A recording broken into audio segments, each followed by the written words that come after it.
So for those of you who are under 20 years old, today's homily may not seem as directly relevant as it focuses on events that you are too young to remember. However, if you listen to it carefully, that may help you understand why your parents act a little bit strange from time to time. This week, we've been reminded of two events that for many of us who are a bit older were life-altering bursts of the bubble of our illusions of safety and security. Today we remember the 15-year anniversary of the terrorist attacks on 9/11. And this past week we learned likely much more than we wanted to about the fate of Jacob Wetterling, after almost 27 years of it being a complete mystery of what happened to him. He was a boy whose disappearance changed the way that many parents live out their vocation. The 9/11 attacks helped us to see that we're more vulnerable than we realized. And our country's reaction to the terrorist attacks can be described as, we will pretty much do whatever it takes so that something like this never happens again, as if we can really control that never happening again. I would suggest that our country's response has been a mix of prudence, of fear, and of control. New government structures were established, which when combined with new technologies, lead our lives to be monitored in ways that we would have never imagined nor ever agreed to 15 years and 1 day ago. Trips to the airport that were once very functional, if not enjoyable, are now difficult. Some would argue that our dignity is stripped from us if we wish to get on an airplane. In fact, the experience has led many to fly less often, which then has the effect of loosening connections with people we love, who we would have otherwise visited. Now, those 9/11 attacks happened at the time of my life when I was based in Michigan. And during that period of time, I made it a point to get home to see my parents, my grandma, about every 6 weeks. At the end of my visit, my parents would bring me to the airport. They'd often accompany me to the gate. In fact, I have fond memories of walking down the jet bridge and looking back, and there was Mom waving all the way until I turned that corner to get right onto the plane. After 9/11, no more going to the gate with me. Now that anecdote reminds us that in the name of protecting ourselves against terrorists, barriers are being built not only between us and potential enemies, but among ourselves, and even among those closest to us. Similarly, with Jacob Wetterling's kidnapping, how many parents afterward increased their restrictions on their children? In fact, it was pointed out to me after Mass this morning that the word play date didn't even exist back in 1989. Kids just ran from one house to another. Even with those much greater restrictions on children, how many parents have still lived with a higher level of fear or anxiety about the welfare of their children as a result of his 27-year disappearance? These tragedies brought to the fore a reality that we live in a world where bad things do happen to others, to ourselves, to our children. A world in which we will all die eventually. A world in which we do have enemies. So with these realities before us, as we gather in church this evening, we're invited to ask ourselves, how does God want us to react to these things? I would propose that he invites us to prudence, to trust in him, and freedom. Now, God doesn't want us to be naive. He doesn't want us to be blind to the fact that there are some bad things which can be stopped with prudence. In fact, prudence is considered by some to be the queen of the natural virtues. 9/11 woke us up to the fact that we have some major vulnerabilities through which our enemies could do us great harm. Jacob's disappearance reminded us that perhaps certain restrictions on our children are wise. But it's easy then for fear and control to creep in when security-rocking events happen. Fear. What is fear? Fear is a gift that God gives us to protect ourselves against imminent danger.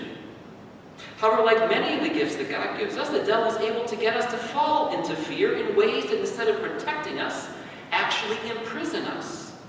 That create walls between people, between us and the people around us who we are to love.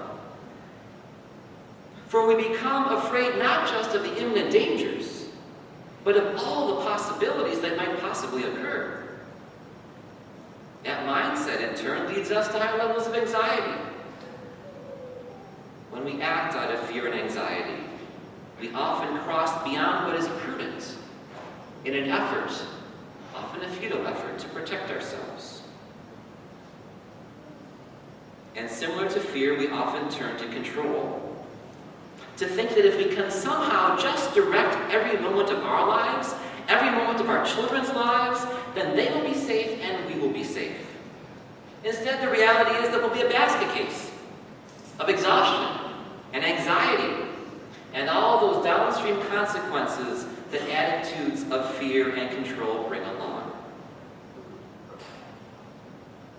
Jesus wants to give us freedom and healing in this life. A healing that is possible when we encounter His love.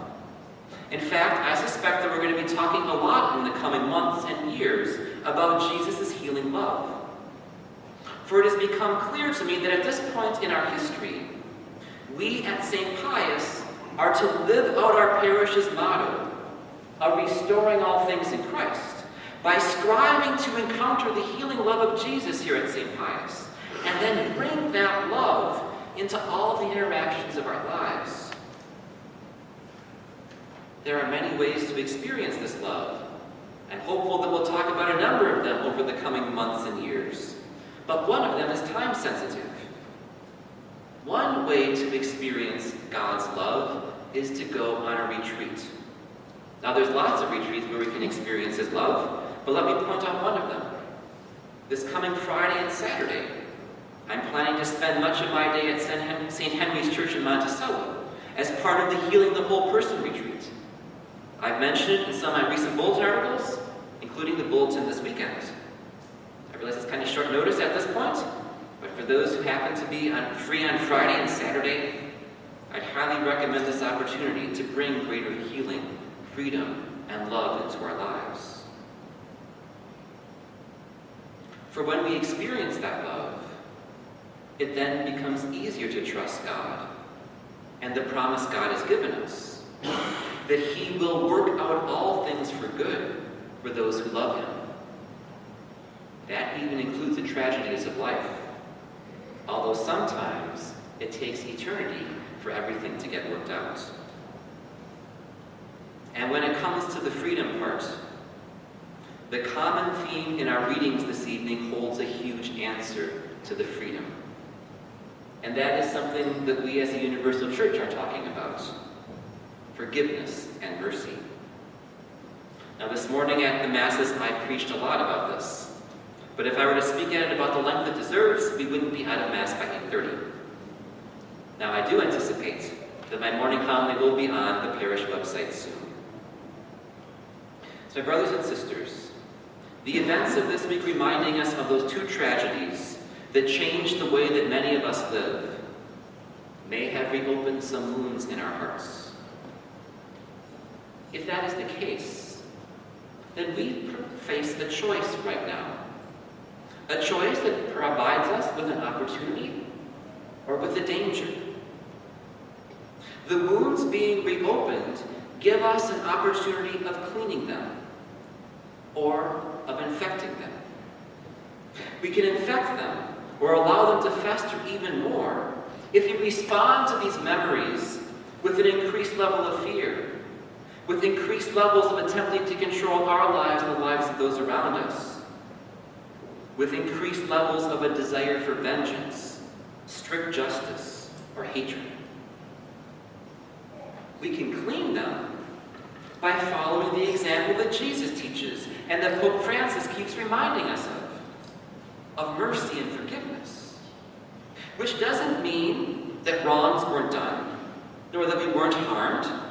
It doesn't mean that we have to make ourselves vulnerable to being harmed again. But it does mean that I don't want to be defined by that injustice of 15 years ago or of 27 years ago and have our lives driven by it.